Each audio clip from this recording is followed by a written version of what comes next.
Vamos dar continuidade ao nosso estudo do Evangelho de Jesus Cristo escrito por João. O nosso último episódio, ele fala já no capítulo 7 e a gente foi até o verso 24. E agora a gente vai dar continuidade a esse capítulo 7, do verso 25 até o 53.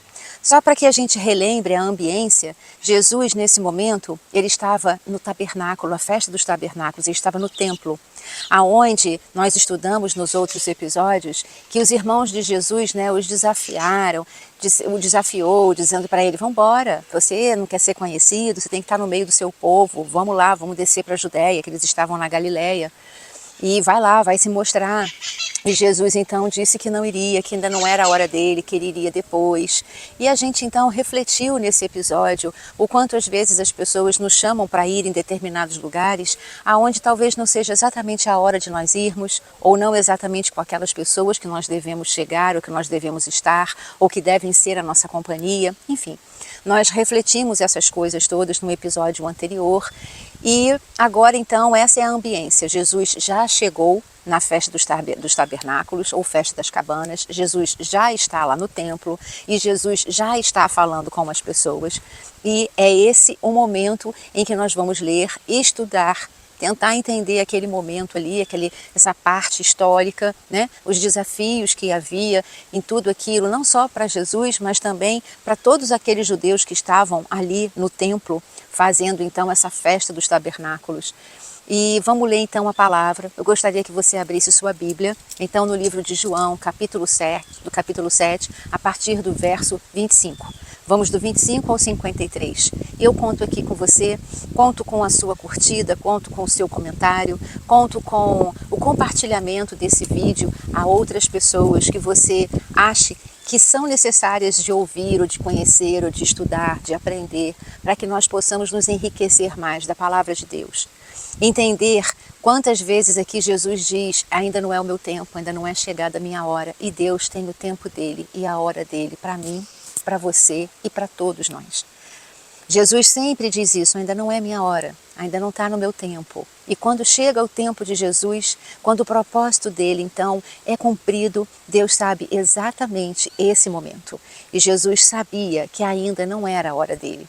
Ele corre um risco de morte nessa festa dos tabernáculos, lá dentro do templo com judeus, fariseus, sacerdotes, ele corre esse risco de vida, mas ele sabia que nada ia acontecer contra a vida de carne dele, a vida material dele, porque ele sabia que ainda não era a hora, que ele sabia que não ia ser dessa forma, até mesmo porque Jesus, ele não foi morto por alguém, ele não foi morto pelos romanos, nem pelos judeus, Jesus se entregou por mim e se entregou por você, para que os nossos pecados e as nossas dívidas, elas pudessem ser pagas. Deus, ele se colocou na cruz, ele mesmo se sangrou, ele mesmo se imolou, para que eu e você pudéssemos, caso queiramos, ter acesso a ele. Porque a escolha é algo que Deus sempre nos deu. Deu até para Adão, deu para Eva, deu para todos os personagens que nós já estudamos na Bíblia. Deu para Caim, deu para Abel, enfim, a escolha é dada a mim e é dada a você. O caminho que você quer tomar, com quem você quer se relacionar, a maneira que você quer se relacionar, a intimidade que você quer exercer no seu relacionamento com Deus, não depende dele. Ele está totalmente disposto a ter um relacionamento muito amoroso, com muitos cuidados com a sua vida, com o seu dia a dia, com as suas expectativas, com as suas perspectivas, com as suas experiências. Ele é um Deus que é o próprio amor, mas ele coloca nas tuas mãos a escolha. Você escolhe entre a vida e a morte, você escolhe entre ele e a vida eterna ou uma vida terrena. Você pode escolher o seu caminho, mas ele está sempre disposto a te acolher e a me acolher também. Então, curte esse vídeo, compartilha, faz algum comentário nele, ajude com que esse canal possa crescer e chegar até mais pessoas. Bom, você já abriu sua Bíblia no livro de João, capítulo 7, no verso 25, e vamos lá. Então, alguns habitantes de Jerusalém começaram a perguntar, não é este o homem que estão procurando matar? Aqui está ele, falando publicamente, e não lhe dizem uma palavra. Será que as autoridades chegaram à conclusão de que ele realmente é o Cristo? Mas nós sabemos de onde é este homem. Quando Cristo vier, ninguém saberá de onde ele é. Enquanto ensinava no pátio do templo, Jesus exclamou: Sim, vocês me conhecem e sabem de onde eu sou. Eu não estou aqui por mim mesmo, mas aquele que me enviou é verdadeiro. Vocês não o conhecem, mas eu o conheço porque venho da parte dele e foi ele quem me enviou. Então tentaram prendê-lo, mas ninguém lhe pôs as mãos, porque sua hora ainda não havia chegado. Assim mesmo, muitos, no meio da multidão, creram nele e diziam: quando o Cristo vier, fará mais sinais milagrosos do que esse homem já fez? Os fariseus ouviram a multidão falando essas coisas a respeito de Jesus. Então, os chefes dos sacerdotes e os fariseus enviaram guardas do templo para prendê-lo. Disse-lhes Jesus: estou com vocês apenas por pouco tempo e logo irei para aquele que me enviou. Vocês procurarão por mim, mas vocês não me encontrarão. Vocês não podem ir ao lugar onde eu estarei. Os judeus disseram uns aos outros: aonde pretende ir este homem que não o possamos encontrar? Para onde vive o nosso povo espalhado entre os gregos a fim de ensiná-los? O que ele quis dizer quando falou: vocês procurarão por mim e não me encontrarão, e vocês não podem ir ao lugar onde eu estarei? No último e mais importante dia da festa, Jesus levantou-se e disse em alta voz: se alguém tem sede, venha a mim e beba. Quem crer em mim, como diz a Escritura, do seu interior fluirão rios de água viva. Ele estava se referindo ao Espírito Santo, exatamente, que mais tarde receberiam os que nele crescem. Até então o Espírito ainda não tinha sido dado, pois Jesus ainda não fora glorificado. Ouvindo as suas palavras, alguns, no meio do povo, disseram: certamente, este homem é o profeta. Outros disseram: ele é o Cristo. Ainda outros perguntaram: como pode o Cristo vir da Galileia? A Escritura não diz que o Cristo virá da descendência de Davi, da cidade de Belém, onde viveu Davi? Assim, o povo ficou muito dividido por causa de Jesus. Alguns queriam prendê-lo, mas ninguém lhe pôs as mãos. Finalmente, os guardas do templo voltaram aos chefes dos sacerdotes e aos fariseus, os quais lhes perguntaram: por que vocês não o trouxeram? E eles disseram, os guardas: ninguém, jamais, falou da maneira como este homem fala, declararam os guardas. Será que vocês também foram enganados? Falaram os fariseus e os sacerdotes.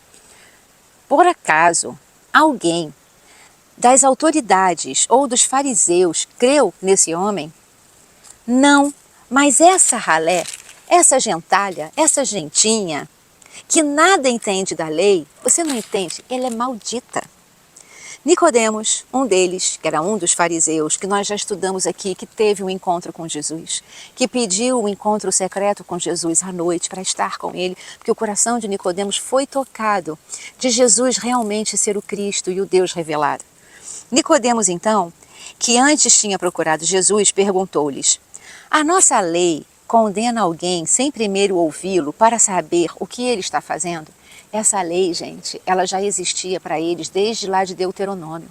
Todo mundo que era acusado, que era suspeito, que era um réu, alguma coisa do tipo, ele tinha que ser primeiro ouvido. E tipo, Nicodemos está dizendo assim: gente, ninguém ouviu esse rapaz, ninguém ouviu esse homem, ninguém ouviu esse moço. Vocês já estão condenando a ele sem mesmo ouvi-lo e chamá-lo aqui, conhecer a ele. Eles responderam: você também é da Galileia? Verifique e descobrirá que da Galileia não surge profeta. Então, cada um foi para sua casa. Esse então, gente, é o estudo de hoje. É essa parte da Bíblia que nós vamos conversar sobre ela, tentar entender esse momento e aplicando, o entendimento desse momento para a nossa vida e para o nosso dia a dia, porque esse é o interesse desse canal, levar a palavra de Deus, conseguir pegar a sabedoria do Senhor e trazer para o nosso dia a dia, trazer para as nossas dúvidas, para as nossas angústias, para a nossa vida em paz, para que tenhamos aquela paz dentro do nosso coração que excede todo o entendimento, como o próprio Jesus disse. Mas como ter uma paz que vem de Deus sem saber como acessá-la, sem entender quem é esse Deus, né? Sem compreender todo o movimento de Jesus que ele precisou fazer para que ele nos revelasse quem é o nosso Pai, de onde ele veio, quem o enviou e quem nos formou antes do ventre da nossa mãe. Então, vamos dar uma analisada nisso aqui, procurar entender e aprender com a vida de Jesus, o caminhar dele, de como é que a gente pode, como é que a gente deve passar por aqui também. O que a gente pode fazer para melhorar cada vez mais, não só as nossas vidas, mas também a vida do próximo. Amar a Deus acima de todas as coisas, com todo o nosso coração, com toda a nossa alma e com todo o nosso entendimento, e amar ao próximo como a nós mesmos, que são os dois principais mandamentos que Jesus nos apontou. Mas como amar esse Deus com todo o nosso entendimento se não tivermos ou não buscarmos o máximo que pudermos de entendimento a respeito dele?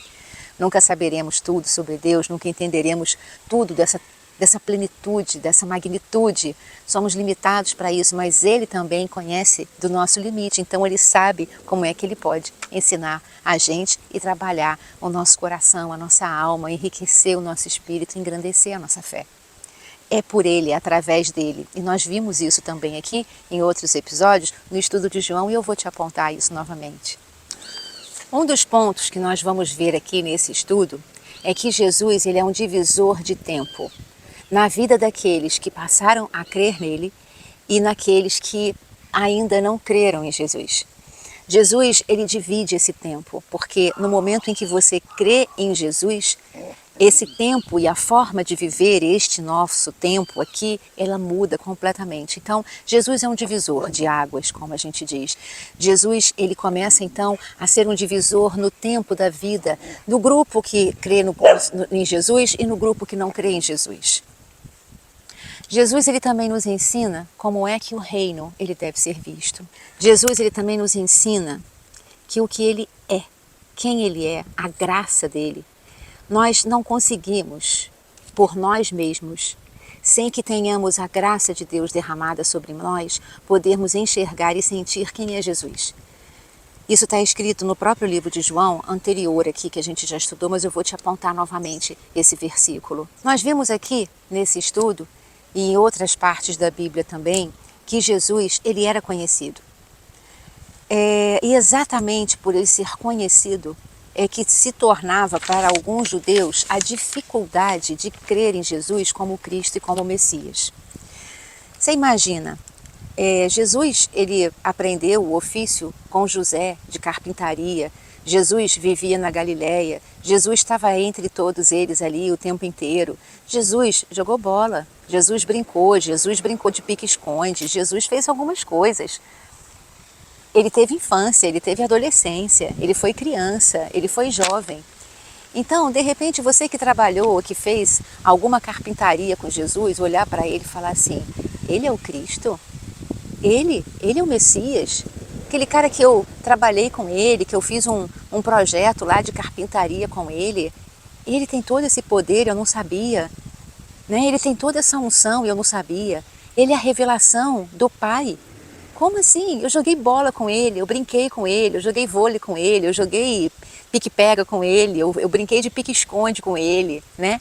Eu joguei buraco com ele, eu roubei ele no jogo. Caraca, eu roubei o próprio Deus, eu roubei o próprio Messias no jogo, né?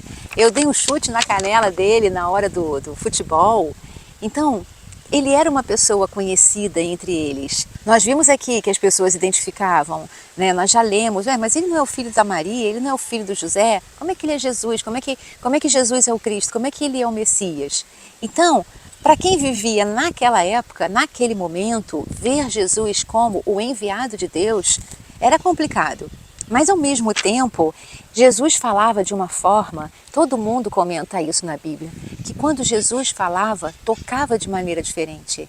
Saía a glória das suas palavras. Além disso, quantos sinais e maravilhas Jesus promoveu na frente do povo. Nós já estudamos aqui a multiplicação dos peixes e dos pães. Nós já estudamos aqui a cura do paralítico lá no tanque de Betesda por tantos anos, esperando o mover das águas, e Jesus chega perto dele e o cura. Foi a partir dali exatamente que começou essa perseguição com Jesus, porque ele fez isso num dia de sábado. E é quando Jesus interroga eles: por que vocês me perseguem? Porque eu curei um doente num dia de sábado, por causa da lei de Moisés. Quantas coisas na lei de Moisés vocês não cumprem? Se vocês tiverem que circuncidar uma criança, fazer a circuncisão e ela sentir dor, mesmo que seja num dia de sábado, isso pode. Eu curar um doente é um pecado? É uma desobediência ao sábado? Afinal de contas, o sábado foi criado para o homem ou o homem foi criado para o sábado? Então, eles já tinham visto diversos milagres, diversos sinais de Jesus, de alguém chegar e falar assim: esse cara que jogou bola comigo, ele é o Cristo, ele é o Messias, né? Caramba, que honra para mim, eu fui colega dele na adolescência. Mas isso dava uma misturada muito grande na cabeça das pessoas. E assim você já reparou que também é com a nossa vida? Você já reparou que muitas vezes a sua transformação ou a sabedoria que você vai recebendo e tomando de Deus à medida que você caminha com Ele e toda essa transformação da palavra de Deus que ocasiona na sua vida e no seu dia a dia, faz com que pessoas que estiveram mais tempo ao seu redor, elas muitas vezes não conseguem ver você, essa nova criatura, como pessoas que acabam de chegar e conseguem perceber? Você já reparou que às vezes você tem até uma opinião, um aconselhamento, né, para dar para alguém que é bom aquele aconselhamento? Às vezes você até recebeu isso dentro do teu coração, do próprio Espírito Santo, e você dá esse aconselhamento, mas a pessoa fala: eu vou lá ouvir a Patrícia, já conheço a Patrícia há quantos anos?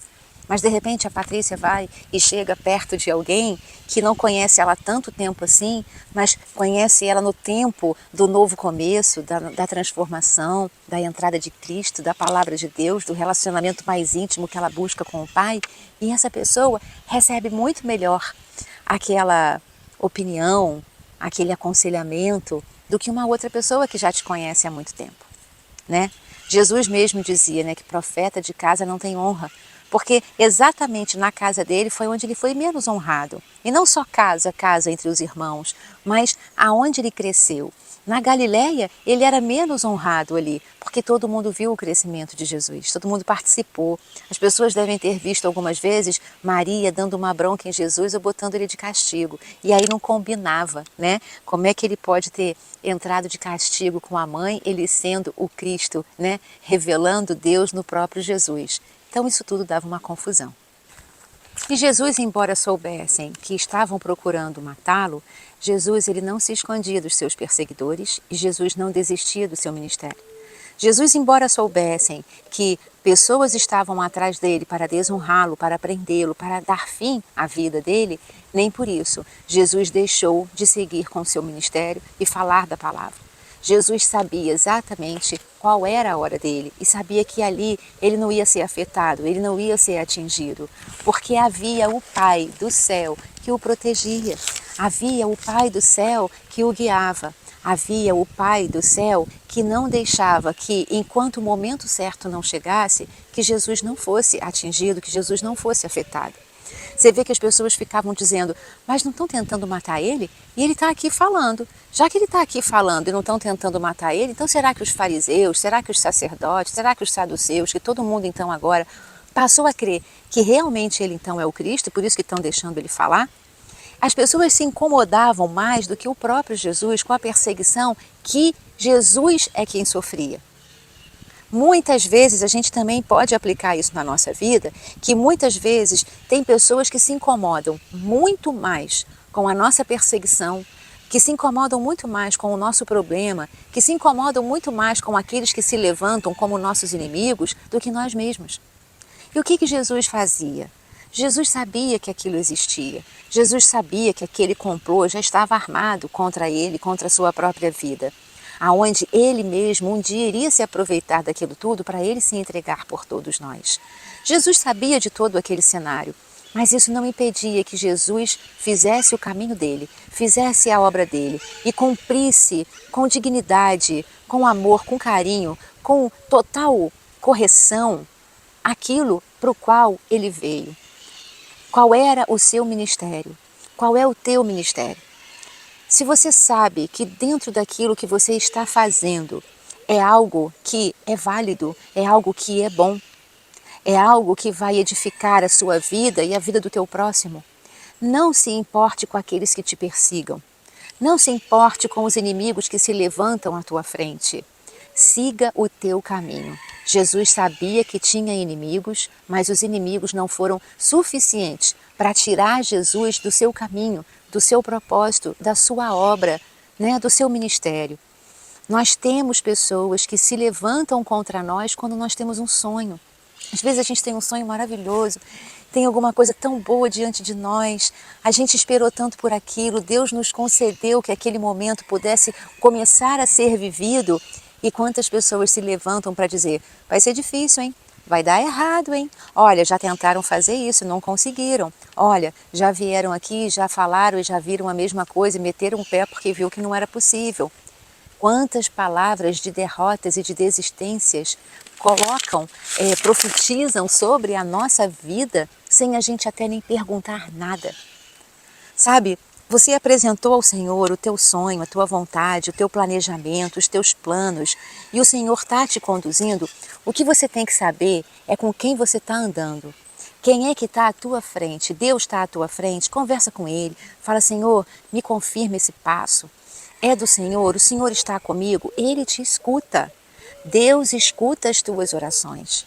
Diga a Ele, como está lá no livro de Neemias, acorde e diga, Senhor, que os planos da tua serva, que os planos da tua filha sejam bem-sucedidos através da tua graça e da tua proteção sobre a minha vida e que eu possa contar, Senhor, para esse dia de hoje com a benevolência dos homens.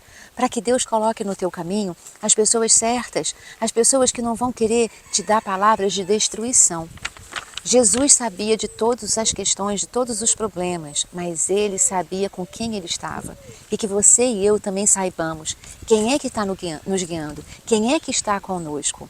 Não falta, gente, pessoas para quererem destruir os nossos sonhos, para quererem nos dar palavras de derrotas. Existem as dificuldades e elas existem para serem vencidas, com a graça de Deus nos acompanhando, com as bênçãos de Deus nos acompanhando. Assim como ele disse para Josué, Josué, força e coragem porque eu sou contigo. Ora, Josué ia entrar na terra prometida e Deus disse o que para ele? Força e coragem. Logo, não ia ser fácil. Para que uma pessoa precisa de força e de coragem para uma tarefa fácil? Não, foi Deus que me reservou aquela terra, foi Ele que disse que é para eu ir, então vai ser moleza. Não, Ele não diz nada para você que vai ser moleza não, querido. Ele diz o seguinte, força e coragem, pois eu sou contigo. Então, você já está aí, olha, com o exército de Deus andando, indo à tua frente. Mas você precisa contribuir com a sua força, com a sua determinação, com a sua coragem, conversando com Deus, perguntando e se orientando com Ele. Nós vimos aqui também que no verso 27 eles disseram, mas nós sabemos de onde é este homem, ou seja, de onde era Jesus, né? E quando Cristo vier, ninguém saberá de onde ele é. Depois, quando a gente vai lá no verso 41, eles dizem assim, ele é o Cristo. Ainda outros perguntaram, como pode o Cristo vir da Galileia? Então, eles achavam que Jesus não poderia vir da Galileia. Jesus passou a sua adolescência, cresceu, foi criado na Galileia, mas não foi lá que ele nasceu. Mas eles não sabiam. E aí nós estudamos no episódio anterior, quando no verso 24, veja aí, capítulo 7, verso 24, ele diz, não julguem apenas pela aparência, mas façam julgamentos justos. Você vê que eles já estavam julgando Jesus, não podendo ser ele o Cristo, porque afinal de contas, primeiro alguns disseram aqui, quando Cristo vier, ninguém saberá de onde ele é, o que não é verdade. A Bíblia, o Antigo Testamento, já apontava Cristo vindo de Belém, e eu vou te mostrar isso aqui. Outros diziam, mas o Cristo, Jesus, vir da Galileia, né? Então, Jesus mesmo já dizia, olha, cuidado com as aparências, cuidado com os julgamentos. Quantas vezes, meu irmão, minha irmã, nós julgamos as pessoas pelas aparências, nós julgamos lugares, nós julgamos sabedoria, nós achamos que a sabedoria ela só pode viver e morar naqueles corações ou naqueles raciocínios cultos que tem uma biblioteca em casa, que já leram 300 mil livros, quando na verdade a própria palavra de Deus diz que é necessário que Deus toque, que Deus venha Deus é que faz com que nós creiamos em Jesus. Nós estudamos isso aqui em João também e eu vou te mostrar. Então, nós temos que ter muito cuidado quando julgamos pelas aparências. E você vai ver aonde um dos lugares em que a própria Bíblia já dizia que o Cristo viria de Belém, né? Só que eles achavam que sabia de onde vinha Jesus. Eles viram que Jesus cresceu na Galileia, mas ninguém perguntou: onde é que você nasceu? Né? Então, nós vamos ver aqui, olha, em Miqueias, no capítulo 5, no verso 2. Mas tu, Belém Efrata, embora pequena entre os clãs de Judá, de ti virá para mim aquele que será o governante sobre Israel. Suas origens estão no passado distante, em tempos antigos, como em algumas versões também quer dizer, ou desde os dias da eternidade. Sua origem está desde a eternidade, porque Cristo, ele existe antes da fundação do mundo, não é mesmo? Então, eles achavam que sabiam de onde via Jesus. Eles julgavam, assim como nós julgamos pessoas. E mesmo que Jesus viesse da Galileia, aí eu concordo e tal, mas a Bíblia diz que vem, né, da descendência de Davi, da terra de Davi. Belém era a terra de Davi e Jesus nasceu em Belém. Mas eles não sabiam. Mas também ninguém perguntou, ninguém questionou. Até mesmo aqueles que achavam que Jesus era o Messias e que começaram nele a crer, chegou e falou assim: Jesus, você foi criado na Galileia, mas você nasceu lá? Ele ia dizer: não, eu nasci em Belém. Ia se firmar mais ainda essa certeza de que Jesus era o Cristo e que era o Messias, porque ele era de Belém, terra de Davi, veio da linhagem de Davi. Amém. Mas começavam a julgar. E ele mesmo enfatizou isso no verso 24. Não julguem apenas pela aparência, mas façam julgamentos justos. Assim é conosco também. Né? Muitas vezes julgamos de forma errada e muitas vezes também somos julgados de uma forma não justa. Muitas vezes por falta de simplesmente fazer uma pergunta, né?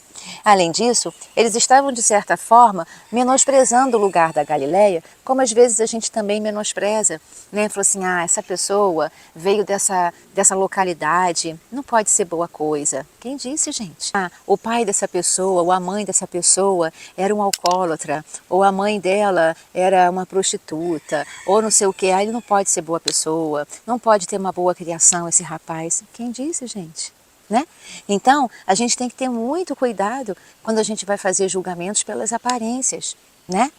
Porque de qualquer lugar nasce um homem e uma mulher de Deus.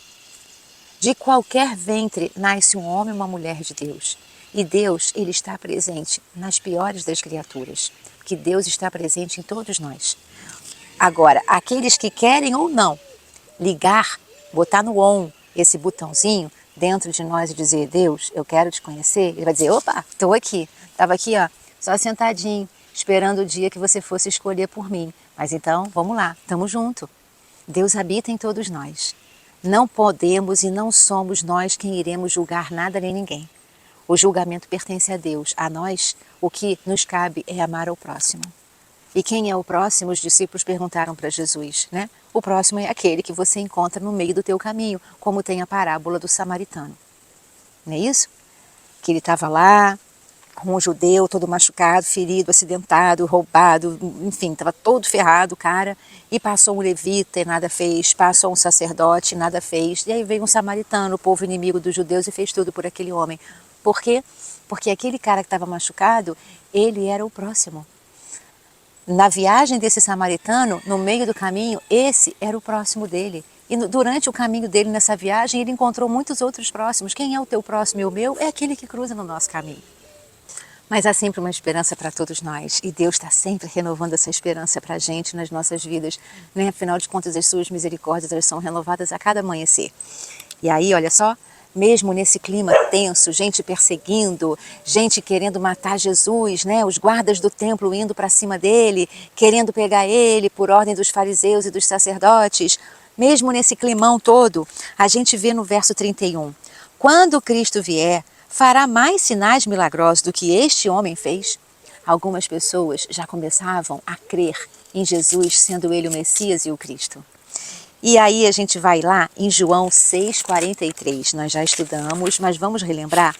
João 6,43, Jesus disse: respondeu Jesus: parem de me criticar, Ninguém pode vir a mim se o Pai que me enviou não o atrair.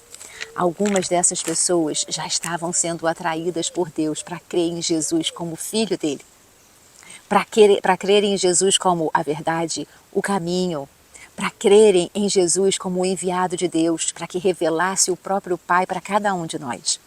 Deus, mesmo ali no meio de toda aquele ambiente pesado, perigoso, hostil, ele já estava atraindo algumas pessoas para Jesus. Olha, independente do seu caminho, se onde você estiver, o que você estiver fazendo, se estiver vivendo, mesmo que tenha alguma hostilidade, calma. Calma, porque Deus já está providenciando pessoas nesse caminho para te ajudar, para te socorrer, para acreditar em você, para andar contigo, para te olhar, para te dar um sorriso, para te levar uma esperança, para te dar uma luz, para te dar uma boa ideia, porque Deus usa pessoas. Então, por mais que o teu ambiente esteja difícil ou hostil, meu irmão e minha irmã, não se preocupe, porque algumas pessoas já estão enviadas por Deus na tua vida para que te deem o apoio que você precisa, para que acreditem em você. Assim como no meio desse ambiente, dessa ambiência tão complicada, Jesus estava ali e Deus já estava atraindo pessoas para o seu próprio Filho, para que nele crescem e fossem salvas. E aí a gente viu que os saduceus e os fariseus e os sacerdotes, o pessoal do templo, pegou os guardas do templo, que não eram romanos, eram os guardas do templo, haviam muitas riquezas dentro do templo, e os guardas mesmos voltaram de mãos vazias. E os fariseus e os sacerdotes disseram, ué, cadê ele? A gente falou para você pegar ele e trazer ele para a gente, vocês não trouxeram por quê? E o que eles responderam? Eles disseram, não dá para trazer esse cara, não dá para prender ele. Você sabia, eu não sei, se tiver algum militar aqui, ou uma militar me ouvindo, eu uma vez ouvi o seguinte, que mesmo no ambiente militar, quando as ordens são absurdas, elas não se cumprem. Se algum cara maiorzão lá do militarismo, ele der alguma ordem para algum inferior e essa ordem for absurda, esse inferior, ele não cumpre esse absurdo de ordem. Então, se isso for verdade, a gente pode trazer isso para essa realidade. Os guardas do templo, quando chegaram perto de Jesus, quando viram Jesus falar, eles viram que era uma ordem absurda e eles não prenderam Jesus. Sabe por quê, né? A gente acabou de ler lá em João 6,43. Porque o Pai atraiu os próprios guardas do templo para que eles não prendessem Jesus.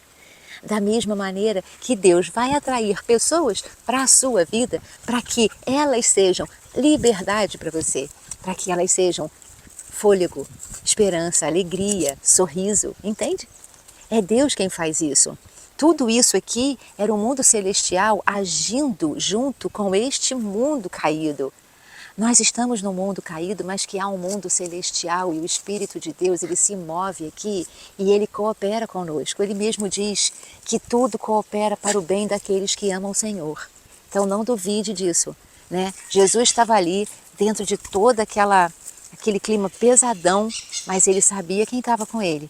Você sabe quem está com você? Seja no clima pesadão ou seja no clima leve, você sabe quem está com você? Então, você está bem. É Deus que está contigo? Você está bem, meu irmão. Você está bem, minha irmã. Se acalma.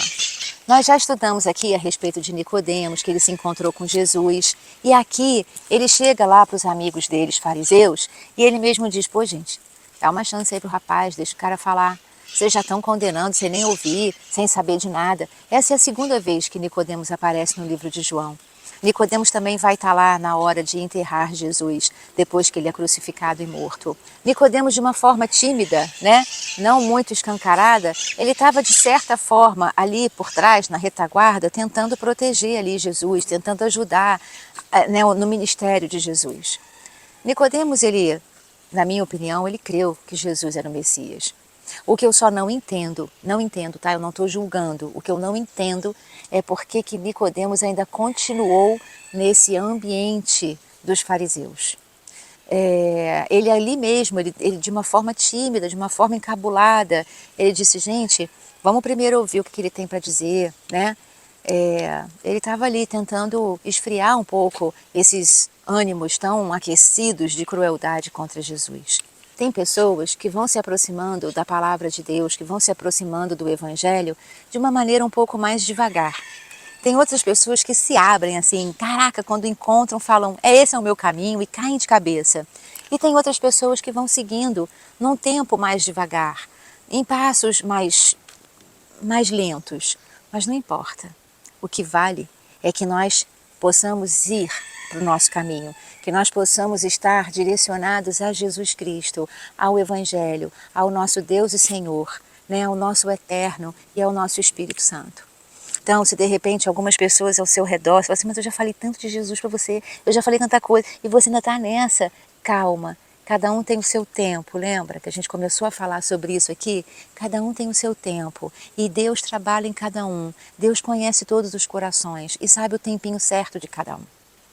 Viu? Então, tenha paciência com você e tenha paciência com os demais.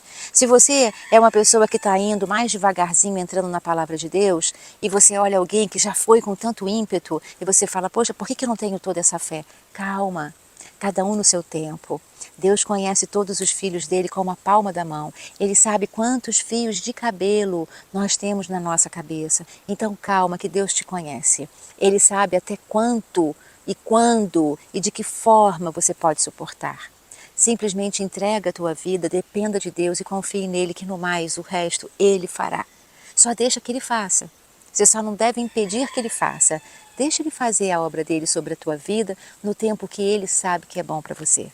Então, no livro de João, a gente percebe, inclusive, que o ministério de Jesus, ele durou 2 anos e pouco. Se falam 3 anos, mas nem chega a 3 anos. O livro de João, ele menciona as 3 Páscoas que Jesus viveu. A gente vê lá em João 2,13 a primeira Páscoa de Jesus. Nós vemos em 6,4 a segunda Páscoa de Jesus. E nós vamos ver lá em João, no capítulo 11, 55, então o fim e a última Páscoa de Jesus. Então o ministério de Jesus, ele começa um pouco antes da Páscoa. Ele dura aí uns 2 anos e pouco. Jesus sabia que o tempo dele era curto. O ministério de Jesus até hoje se fala e vive-se. É um ministério forte, é um ministério grandioso, mas Jesus implantou tudo isso em muito pouco tempo. Jesus teve muito pouco tempo. Então ele dizia, olha, eu em breve já não estarei mais aqui. Vocês me procurarão e não me encontrarão. E vocês não sabem para onde eu vou, e para onde eu vou, vocês não poderão ir. Enfim, o que eu tenho para dizer para vocês é 2 coisas. Uma, ele disse isso aos judeus. Ele disse, ó, judeus, um dia vocês vão me procurar e não vão mais me encontrar. Porque muitos judeus acreditaram que ele era o Filho de Deus, ele era o Messias, mas muitos não acreditaram. E para aqueles que não acreditavam, ele dizia, um dia vocês vão me procurar. Os judeus estão procurando o Messias até hoje e ainda não acharam. E ele disse, um dia vocês vão me procurar e eu já não vou mais estar aqui, não de forma carnal, né? Um dia vocês vão querer chegar até mim, mas para onde eu vou, vocês não poderão ir. E Jesus sabia que o tempo dele era pouco. O nosso tempo, a gente também sabe que é pouco. A vida passa rápido e a gente não sabe quando é que esse tempo que nos foi predestinado, concedido por Deus, quando é que ele vai terminar. Eu não sei se o meu tempo termina hoje, se o meu tempo termina amanhã, se o meu tempo termina daqui a alguns anos, daqui a algumas décadas. Eu não sei. Você também não sabe, é uma surpresa. Não sabemos exatamente o dia e a hora que vamos chegar, muito menos a hora que vamos partir. Como Jesus, mesmo sendo Deus, mas porém Filho, ele disse, eu vou voltar, mas a hora, quem sabe, é o Pai. Nós não sabemos a hora da nossa partida, então aproveita o percurso, aproveita a viagem, aproveita esse momento da sua vida, aproveita cada dia para se conectar com Deus, aproveita cada dia para levar a palavra dele, o Evangelho de Jesus. Aproveita cada dia para se encher do fôlego de vida que Deus te dá a cada amanhecer e seja grata por ele, seja grato por ele. Aproveita o tempo que você ainda tem, porque olha, o ministério de Jesus demorou 2 anos e pouco, foi um ministério curto, mas a nossa vida, ela também é curta, passageira, passa muito rápido. A gente olha para trás e diz, nossa, já vivi isso tudo? Nem me dei conta. E muitas vezes quando a gente vê, já está na hora de voltar para casa. Então aproveite cada segundo da sua vida, aproveite cada tempo e cada próximo que chega na tua vida, sabe? Ame o teu próximo como a ti mesmo. Se ame hoje muito, muito, muito, muito, para você ter muito, muito, muito, muito amor para dar para aqueles que vão aparecer no teu caminho. O tempo de Jesus era curto, ele sabia que a hora dele ainda não tinha chegado. Ele sabia que a hora dele ia estar para chegar. Jesus teve um ministério de 3 Páscoas. Eu não sei quanto tempo é o do nosso ministério, quantas Páscoas que nós vamos poder somar na nossa vida. E o que eu te digo é isso. A vida passa muito rápido. A eternidade é para sempre. Aproveita esse caminho para você construir a tua eternidade. Entrega a tua vida a Jesus para que você possa com Ele desfrutar daquela morada que Ele disse que prepararia para cada um de nós e já está preparado em nome de Jesus. Aproveite cada dia para você amar, sorrir, né? Para que o fôlego de vida que Deus renova em você a cada amanhecer, ele seja por você muito valorizado e sendo valorizado, bem utilizado. Aproveita. Passa muito rápido, num instante, e não sabemos qual é o instante em que o fôlego não vai mais entrar nesse corpo, mas que nós façamos um caminho, que tenhamos um caminhar, uma intimidade com Deus, que o fôlego que não entrar nesse corpo nós tenhamos ele recebido na vida eterna de uma forma espiritual, face a face com Deus, junto a Jesus Cristo. Porque a fé, como eu costumo dizer, é para agora. A fé não é para quando a gente chegar lá, a gente já chegou. A fé é para fazer a gente chegar na nossa eternidade, ao lado do nosso Pai, abençoado. A graça de Deus Pai sobre a tua vida e sobre a minha. Saiba aproveitar essa graça com muita graça e com muito amor, porque passa num instante, muito rapidamente, quando a gente vê, já foi, né? E aí um dos versículos mais bonitos para mim deste capítulo é o 38, que ele diz, quem crer em mim, como diz a Escritura, do seu interior fluirão rios de água viva. Ele estava se referindo ao Espírito Santo, que mais tarde receberiam os que nele crescem. Já fala isso no último dia e mais importante dia da festa. Porque a festa do tabernáculo era uma festa que simbolizava várias coisas. Dentre elas, né, era a saída do povo do Egito, os 40 anos deles no deserto, eles vivendo em cabanas, e quando então Deus faz com que seja montado o templo e o Senhor passa a habitar ali com eles, e tudo aquilo que eles viveram no deserto, o maná, a água que brotou da rocha. Então, nesse último dia, na festa dos tabernáculos, quando então os judeus enchiam vasilhames com água e jogavam no templo, representando a água que eles beberam da rocha no deserto. Por isso Jesus diz então nesse último dia, quem crer em mim, como diz a Escritura, do seu interior fluirão rios de água viva. Ele estava dizendo o seguinte, eu sou essa água que vocês simbolizam quando jogam no templo. Eu sou a água da rocha que deu de beber e matou a sede de vocês na viagem do deserto. Sou eu quem sempre estive com vocês, desde antes da criação do mundo, na saída do Egito, na hospedagem do deserto, na conquista da terra prometida. Sou eu que estou com vocês aqui e agora, indicando a vocês o caminho, a verdade e a vida. Porque só vai chegar ao Pai aquele que vem até Ele se for por mim. Porque o Pai, Ele procura, Ele faz com que a tua fé faça crer em mim. Eu sou o enviado, eu sou Jesus, eu sou Cristo, eu sou o Messias. Eu sou o Jesus que até certo ponto nasceu da Maria, filho do José, um carpinteiro, mas na verdade eu estava apenas sendo preparado para que no momento certo eu pudesse revelar Deus para vocês. Eu sou a revelação, um mosquitinho aqui, eu sou a revelação do próprio Pai. Eu sou Deus revelado a vocês. Então, esse era o símbolo, da mesma forma que ele também falou com a samaritana. Eu sou uma água viva, que o dia que você beber da minha água, nunca mais terá sede. Como ele disse, né? Aquele que beber da minha água, que comer da minha carne, nunca mais terá fome, nunca mais terá sede. Porque nessa festa dos tabernáculos, nesse último dia, era o dia de jogar a água no tabernáculo, no templo, simbolizando a água que saiu da rocha. E ele dizia o seguinte, sabe aquela água que os teus antepassados beberam no deserto, que saiu da rocha, que brotou da rocha? Sou eu. Eu sou essa água viva. E você bebendo da minha água nunca mais terá sede.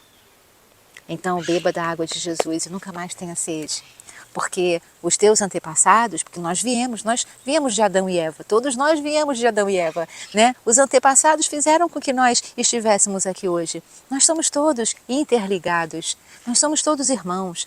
Aqueles que gritaram, crucifica-o, também eram nossos irmãos. Tenhamos piedade, tenhamos compaixão, tenhamos empatia, porque também precisamos que tenham por nós. Porque da mesma forma que já fomos condenados, ofendidos, crucificados ou apedrejados, nós também já apedrejamos, já crucificamos, já ofendemos. Da mesma maneira que nos fizeram mal, nós também já fizemos mal. Então, que tenhamos essa fé, que tenhamos essa consciência de que o tempo passa muito rápido, o tempo é curto, nós não temos tanto tempo assim. E não sabemos quando é que nós voltaremos para casa. Assim como Jesus disse que Ele vai voltar, mas a hora, quem sabe, é o Pai. E a hora de nós voltarmos para casa, quem sabe, também é o nosso Pai. Então, meu irmão e minha irmã, o que eu posso te dizer como aplicar essa palavra? Sabe como? Não se preocupem com aqueles que querem o seu mal, que te julgam. Não se esconda deles. E Deus não tem filhos para se esconderem. Uma outra coisa que eu quero te dizer é que no meio desse povo todo, alguns creram em Jesus. Outros continuaram não crendo em Jesus. Você crê em Jesus? Você quer crer em Jesus? Você já crê em Jesus? É o que importa. Não importa se outras pessoas ao seu redor não estão crendo ou ainda não creem. O que importa é que você creia e que você tenha dentro dele e saindo de você esse rio, esse transbordamento de água viva. Porque através da tua transformação e daquilo que transbordar de você, vindo de Jesus, de dentro de você para fora, pode ter certeza que é o teu testemunho, a tua transformação, as maiores armas que você tem para que outras pessoas possam acreditar e entregar suas próprias vidas a esse mesmo Jesus que você também entregou a sua. Viu? Não tenha medo dos percalços ou de qualquer dificuldade, porque Deus sabe o momento certo e a hora certa, tanto para o Filho dele, Jesus, quanto para você, João, José, Maria, Renata, Raquel, eu, Patrícia, Ana, Carolina, Bia, Luiz, Renata, Hamilton, Jurandir, Judite, não importa o teu nome. Deus sabe o momento certo para todas as coisas, na tua vida, na minha, assim como Ele sabia do momento certo e da hora certa para Jesus. E uma outra coisa que eu tenho para te dizer é que busque incansavelmente essa água viva e a plenitude de Cristo no teu coração. E essa é a nossa reflexão desse capítulo 7, desses versos de 25 a 53. Semana que vem, com certeza, nós estaremos aqui juntos, se Deus assim quiser. Essa é a minha vontade, mas eu não sei qual é a dele.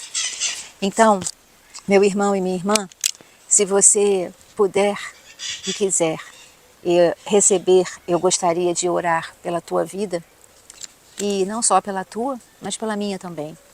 Dizer para você que muitas vezes as nossas orações pelo próximo são os trilhos que a gente abre para fazer com que o Espírito Santo chegue até aquela estação. Aquela estação é aquela pessoa, ou aquele momento, ou aquela obra pela qual você orou.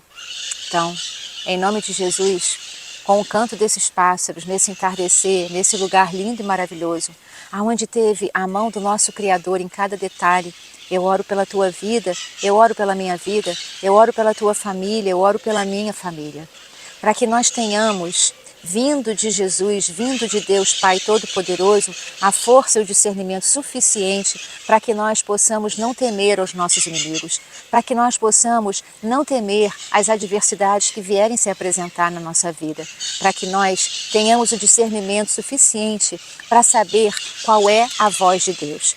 Para que nós saibamos dentro do nosso coração, como está escrito em Provérbios, que a bênção do Senhor enriquece e não causa dano. Que qualquer inimigo que se levante diante de nós, nós não precisemos temer a nenhum deles, porque Deus é contigo, Deus é comigo, Deus é conosco. Que tenhamos a força e a coragem que Deus concedeu a Josué para que ele entrasse na terra prometida e para que nós também tenhamos essa mesma força e essa coragem, esse sopro de vida e essa esperança para que a cada dia nós coloquemos os nossos pés naquilo que Deus nos prometeu para aquele dia. A nossa história, a tua história, a minha história já estão escritas e cuidadas pelo nosso Pai. Que nós possamos viver com Ele de forma a não atrapalhar nada daquilo que Ele escreveu, mas que mesmo com a nossa falha, nós tenhamos dentro do nosso coração a certeza que tudo coopera para o bem daqueles que amam ao Senhor. Meu irmão, minha irmã, fiquem com Deus, fiquem com essa palavra. Curte, compartilha, comenta, ajuda o nosso canal a crescer.